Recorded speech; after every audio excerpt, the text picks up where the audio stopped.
Hello and welcome to FGC Philosophy. My name is Tavian the Philosopher Napier, and this is where we level up inside and outside the virtual arena. Now, today's topic is going to be a little shorter because we have a special episode coming out next week. I have a conversation with Kenso, who is a streamer, content creator, fighting game enthusiast, Guilty Gear guy, big fan of fighting games. So, I'm going to have him on the show. We're going to talk about the future of fighting games, about Street Fighter 6 and what that means for the community, Capcom Cup and their huge prize pool, EVO, Project L, Tekken 8, and more. So stay tuned for that episode. Our editor is working on that, so he will have that out and I'll upload it as soon as possible. But for now, I wanted to talk about this last week, but I've been exhausted, partly because of this event. Now, many of you know that I was working on a Rocket League Invitational, a collegiate invitational. And that happened over last week, the week before last. I don't know, it's a blur. But it happened not too long ago, and overall, the event was great. But I want to dig into some of the things that I've learned and kind of give a breakdown of the event and also talk about how well my team did. Because we had 6 teams there. We had Siena Heights University, Grand Valley State University, Davenport, Central Michigan, and also St. Xavier. And of course, our team. One of the teams I hadn't seen before, St. Xavier, so it was awesome. I didn't meet a couple of the directors until that day, so that was cool to meet some of the other directors in the area working on esports and see some diversity too. That was kind of cool. It's good to see, diversity within these programs. The fact that they're hiring different ethnicities and taking a chance on people. Again, I'm first generation on my dad's side. I experienced and saw a good bit of, that kind of stuff that I'm referring to. But that's not what this episode is about. It's just nice to see that. Just want to appreciate that for what it is. Now, the event itself. I want to talk about a couple different topics real quick. The first one, I want to get out of the way because it's not a fun looking topic. It's not a fun topic to talk about, but it has been rewarding for me in a lot of different areas, including event planning. And that's budgeting, something I'm terrible at. I'll be honest. I'll be blunt about this. I'm not great at budgeting, or I wasn't great, but now I'm getting better at it. And part of that was because I hosted this event and I did some research into budgeting. I talked to my boss about it. I've been getting some mentoring from coaches and also talking to friends about formatting on Excel. And I put together a budget, and it helped me visualize where the money was going and how much money I was going to generate from the event. We're not a for-profit program, but it is important to make sure we're not going in the negative when we host an event. An event like this one could cost like $600 in terms of staffing, supplies, and all that kind of stuff. So we want to make sure we're not losing money doing this kind of stuff, but at least not, breaking even at best or at worst.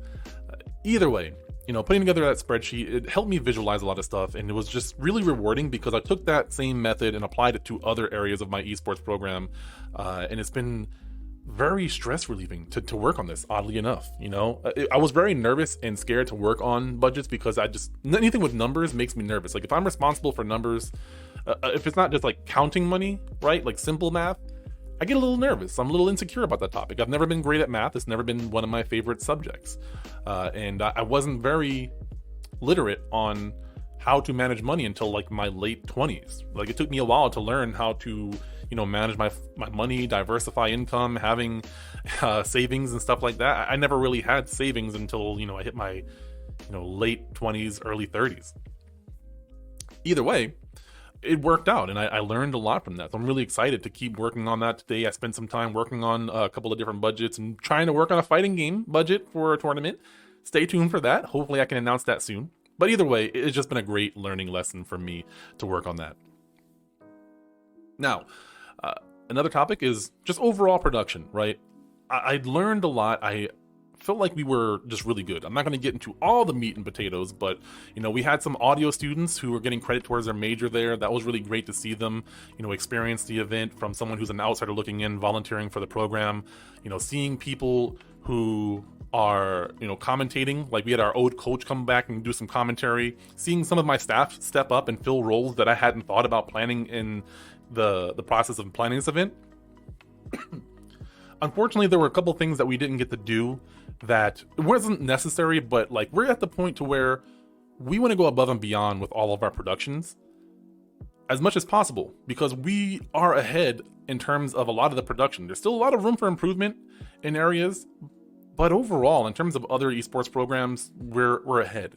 And I want to keep that, and I want to maintain that expectation. So unfortunately, in the future, I have to make sure I'm budgeting enough time to do these extra things that are going to make our production quality that much better. Time management is very important, a skill I'm learning, but also getting a clear vision on what is going to be done, when it's going to be done, as much as possible. Not so much in a micromanaging way, but understanding this is a live event, this is a live production. There should be some structure. Even though a game, you can't control how long a game or how short a game is going to be, you can control all the other factors surrounding that. So it's really important for me to have that clear vision so that my production can be as efficient, as clean as possible. Now, there was one thing outside of production, my only complaint or my only frustration with this tournament, and it was a good learning lesson for me. And I can't really blame anybody else other than myself. The biggest thing for me was we accommodated some online tournaments at the event, which isn't a big deal, but the issue comes in where I don't think I did enough research to understand which tournaments we're accommodating. There was one that was after the tournament, which was totally fine. I assumed the other one was also after the tournament. In my brain, I didn't think anyone would want to run a tournament during our live tournament. It just seemed implied that, if it's after the game, that's great. But I didn't do my research and see when that tournament actually took place, and unfortunately it was smack dab in the middle of the round robin portion of the tournament. So the tournament got held back a lot because 2 teams were in that. The issue comes into play where we had to DQ some of the matches, unfortunately, because we wanted to keep this tournament going. Everything was going great except for the time, right? Which is a good thing to say. Ideally it'd be no issues whatsoever, but everyone who's run a tournament knows something goes wrong. Usually it's audio for us, but we were good on the audio portion. This time it was time. And again, part of that is making sure I set clear boundaries in the future. I've learned my lesson. It wasn't because I was too nice, it was just because I didn't have enough information to make the proper decision and say, no, that's not a good idea. I don't think we can make that work with the time constraints that we currently have. So in the future, I have to make sure I set those boundaries. Some people, prior in the past, it was me, but not so much now. I had the issue of being too kind to say no. I'm not there anymore, and I think that if you are one of those people, it's important to work on learning to say no. But I think something that helps you be able to say no is to have all the information possible to make the best decision. Because even if you say no, you might just be saying it because you don't want to, which sometimes that's okay.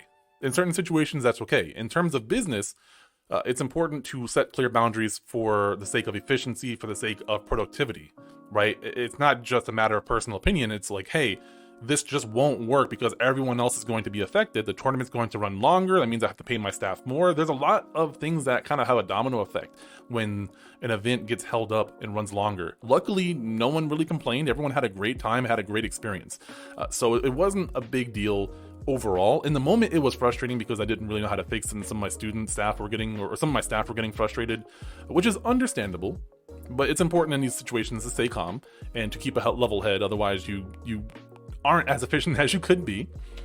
But it is understandably a frustrating situation. And I can't blame any of the directors. They asked me, they didn't just say, hey, I'm going to do this. They said, hey, can I do this? I didn't do the proper research to understand the time, and that led to the tournament running longer.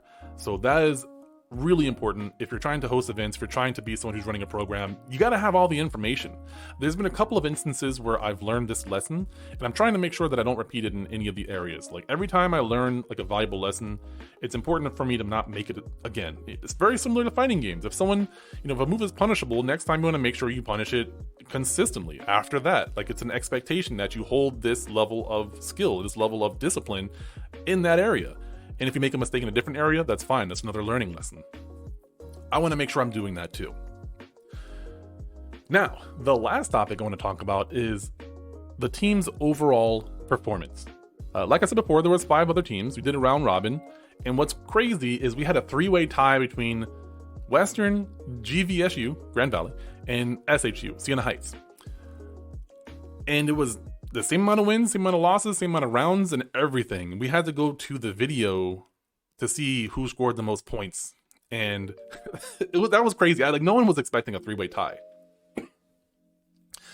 But the way it shook out was that Siena Heights got first seed, GVSU got second seed, and we got third, which meant that we had an extra match. Essentially, first and second seed were higher in the bracket, so they had less matches to play.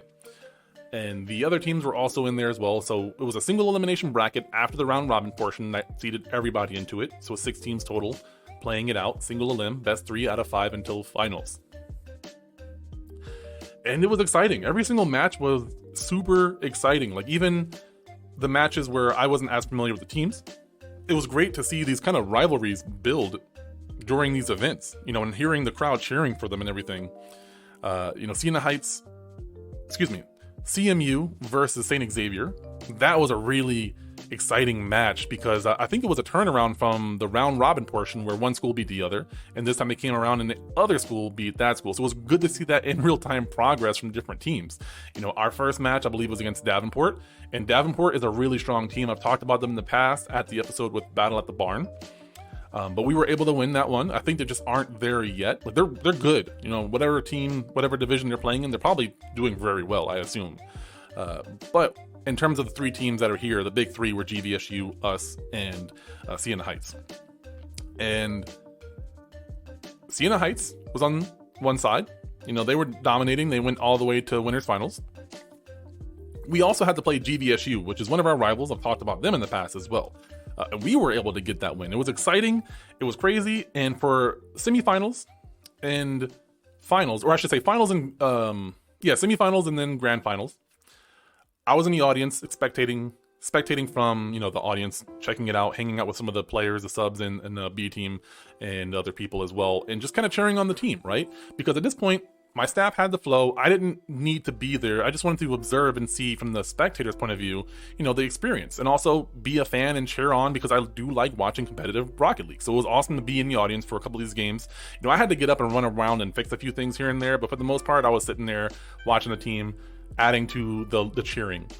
When we did end up beating GVSU, that was exciting, and we had to play Siena Heights, who was sitting in grand finals, and that match was super exciting. We ended up winning, which we had no intention of winning. I thought if anyone was going to win, it would be Siena Heights, and then either us and GVSU were second, right? Those were the top 3 teams that I knew were going to be in the final 3, but I thought it was going to be Siena Heights, us, GVSU.